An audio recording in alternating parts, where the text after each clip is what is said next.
But it was 1994, and I was an engineer over on staff at Larrabee Studio.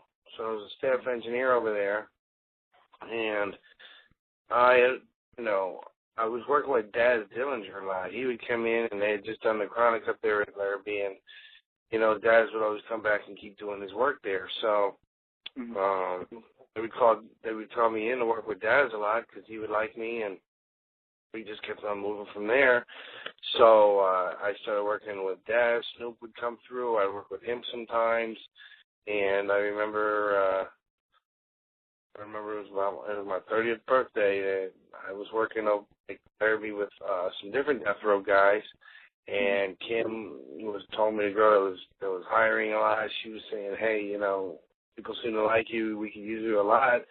I can call you. And we're working at different studios and stuff." And I was like, "Yeah, let's do it." And that's what happened. And we ended up over at Death Row recording for about 2 years straight. It was dog food that we were working on for Daz. I remember working on Doggy style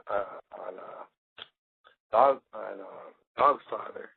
And that's pretty much the main thing that we worked on after dog food.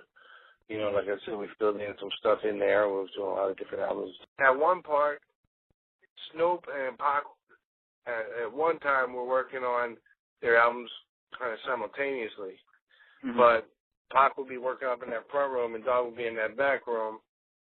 And he was putting together stuff.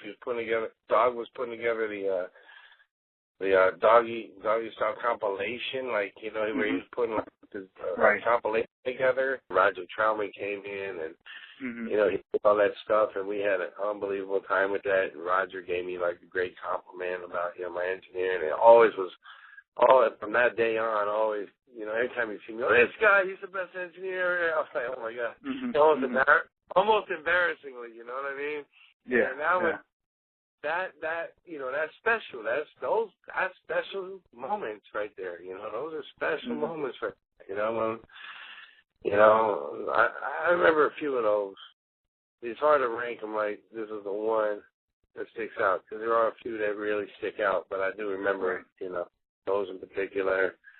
Like I say, you'll never forget doing papers, you'll never forget doing, certain things that would happen during the session, I would never forget the time that Debarge came in, and it was Elle and James, and they were in there, and he's like, "Is the roads on?" And then I was like, "Yeah, the roads is on." And you sit there, and he was playing for Doggfather, Superfly, and Devin Corrupt, and all of us, and Snoop, and everybody was in there, and they're playing all their greatest hits, while Elle is just playing the roads and singing it, and James was in there singing it in the control room, just giving us a personal concert. It was stuff like that. That was remarkable. Those are the times that you remember, in all of those times. You're like, wow, that was a great time in music. It really was. There was a lot going on right there. I was glad to be a part of that every day. To see. Yeah. Cube and Method Man and all these people all in one room all at once with Dre and everybody and Snoop all in one room all at once. Wow, all in the control room, it's high powered.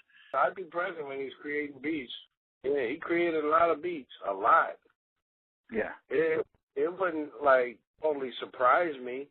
Not to take anything away from Dre, but Dre is a real producer in the fact that a producer today, they make beats like a rap producer, basically. He'll make a beat, kind of give it to Aron, and then it's kind of up to them whether they're producing the vocals or not. And it's kind of you're almost really producing, but you're kind of just making beats too, Right. But Dre is a real producer in the fact that, Steve Jones, he didn't play the music that was on the albums. He produced the music that was on the album. He knew how to put it together, right?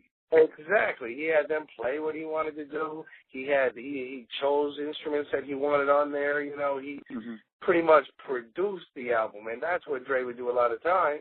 That's what Dre does. So, right. As far as taking producer credit on something, he might have got a beat from somebody and still called himself the producer because he did produce it, and maybe the other guy did beats, and whether he got credit for the beat or not, I don't know. But I know that's kind of how Dre operated. He did a lot of mixing. You know, he mixes stuff himself too. And you know, there's been times, you know, that you know, there's discrepancies on stuff that he's mixed and everything too. But it's just that, you know, hey, man, you know, if Dre touches it, he pretty much is at that status that he's gonna get credit for doing it, which is really right in its own way, you know. So I think that's a lot of it, really, when you look at it in the big picture, you know. It's kind of probably a lot of that. I can imagine where guys would feel that way sometimes,